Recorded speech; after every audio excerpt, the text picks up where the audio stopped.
Sziasztok! A nevem Matthew, és szeretném bemutatni nektek a bambuszbaldacin felszerelését. Ha nálunk rendelitek meg a baldacint, egy komplett szettet kaptok, amely tartalmazza a már létszer ellátott bambuszrolót, a feszítő mechanizmust, valamint egy zacskót az egyes alkatrészekkel. Ebben található az acélszodrony, a feszítőcsavar és az egyes rögzítőelemek, amelyekre az egész baldacin fel van szerelve. A baldacin egy létszer van ellátva, amelyben az irányító mechanizmus található. Ezt a lécet fel kell csavarozni a gerendára, a falra vagy arra a helyre, ahová a baldacint szeretné felszerelni. A baldacinhoz alapból 2 kampó jár, amelyeket egyszerűen csak fel kell rögzíteni egy akkus csavarozóval. Az is fontos, hogy a baldacint vízszintes helyzetbe állítsuk, hogy egyenes vonalat kapjunk. A második lépés ezeknek az okioknak a felszerelése, amelyek tulajdonképpen az acélhúzal kezdőpontjai. Ezeket a szemeket egy tengelybe kell elhelyezni, mert később ezen a gyűrűkön keresztül fog futni az acélhúzal. Ezért a szemeket nagyjából oda kell tenni, ahol a húzal majd áthalad. Nyomatékosan ajánlom, hogy a szerelőlécen keresztül mélyen a tartógerendába csavarozzák be őket, hogy sokkal stabilabbak legyenek, vagy hogy a húzal még jobban és biztonságosabban legyen rögzítve.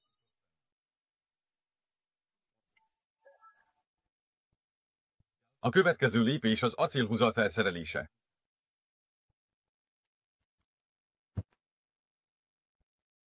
Az acélhúzalt átfűzött ezen a szemen. Ez lesz tulajdonképpen a felfüggesztésünk kezdete. A csomagban ilyen egyszerű bilincsek vannak az acélhúzal összekapcsolásához. Az acélhúzalt az egyik oldalról át kell fűzni a bilincsen. Azt javaslom, hogy a csavaranyákat kellően lazítsd meg. Ezután az acélhúzalt át kell fűzni a baldacin szemén, majd a másik oldalról ismét bevezetni a bilincsbe.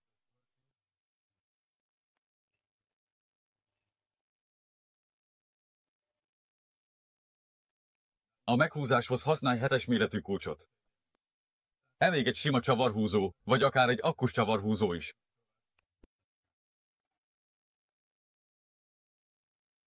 Az acélhúzalt a bal oldalon már felszereltük. És most át kell fűznünk a húzalt a baldacin egyes karikáin. Most lemegyünk a bal oldalon. Ha véletlenül a jobb oldalon kezded, az sem baj. Csak az a fontos, hogy hurkot képez, és egy karikát se hagy ki. Tehát az egyik oldalon van. Bizonyos számú karika, aztán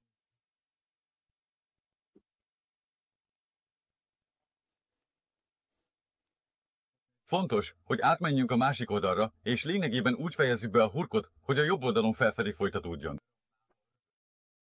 Amikor átfűzöd az acélhúzalt az összes karikán, végül a jobb felső karikához érsz. Ugyanazt kell csinálnod, mint az elején. Először fűzd át a húzalt az egyik oldali csaton, majd a karikán, végül a másik oldali csaton. Ahogy már mondtam, a húzal elég hosszú, így akár. Kicsit előkészítheted, körülbelül 2-szer olyan hosszúra, mint a pergolád. Most következik a felkészülés a nehezebb oldalakra, ahol a kampókat fogjuk felszerelni. Azt javaslom például, hogy mérd le a szemtávolságát az egyik szarufától, mert a másik oldalon is nagyjából ugyanekkora távolságra lesz szükség, hogy a napvitorla egyenesen lógjon.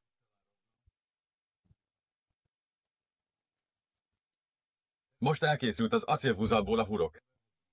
Az acélkábelt átdobjuk a másik, nehezebb oldalra, ahol a felszerelt kampókhoz rögzítjük. Ha van segítőd a közelben, az ideális, mert például segíthet felemelni a napellenzőt.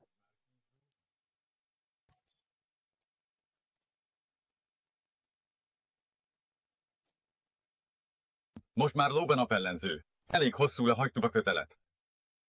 Azt javaslom, hogy lazítsd meg a jobb oldali bilincset, és egy kicsit feszítsd meg a kötelet. A napellenző enyhén megereszkedett köteleken lóg. Most következik a feszítőcsavar felszerelése. Azt ajánlom, hogy fogd meg a kötelet nagyjából a közepén, akaszd ki a kampóval, használj egyszerű fogót, és vágd el a kötelet. Most következik a feszítőcsavar felszerelése. Tulajdonképpen ez egy dupla anya. Az egyik oldalon balmenetes, a másik oldalon jobbmenetes. Azt javaslom, hogy tekerd ki külön-külön a végeket, mert később meg kell majd feszítenünk az acélköteleket, és ezt úgy tudod elérni, hogy a középső anyát forgatod, így a végek közelebb kerülnek egymáshoz. Megismerkedünk a további bilincsekkel is, mégpedig úgy, hogy ismét megnézed az egyik oldalt, majd átfűzöd az acélkötelet a feszítőcsavar szemmel ellátott oldalán, és visszavezeted a bilincsbe. Áthúzod rajta.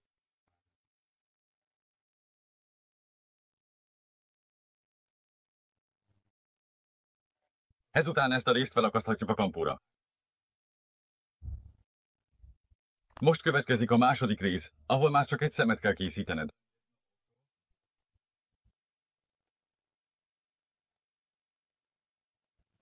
Ez nagyon jó, és rendkívül fontos, hogy gondosan csináld. És pontosan fűzd át az előkampón, hogy biztonságos legyen a kapcsolat, majd akaszt fel körülbelül a kijelölt bilincsbe, hogy minden szilárdan és stabilan tartson. Ezután húzd meg.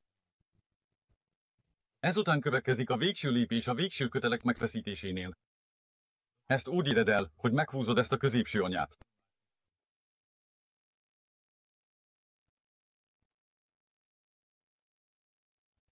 Nekem így magyarázták el. Van bal és jobbos menetes szál, és ezt a véget sem szabad elforgatni. Ügyelj arra, hogy csak a középső anya forogjon, és a végek ne, hogy a kötél ne csavarodjon meg.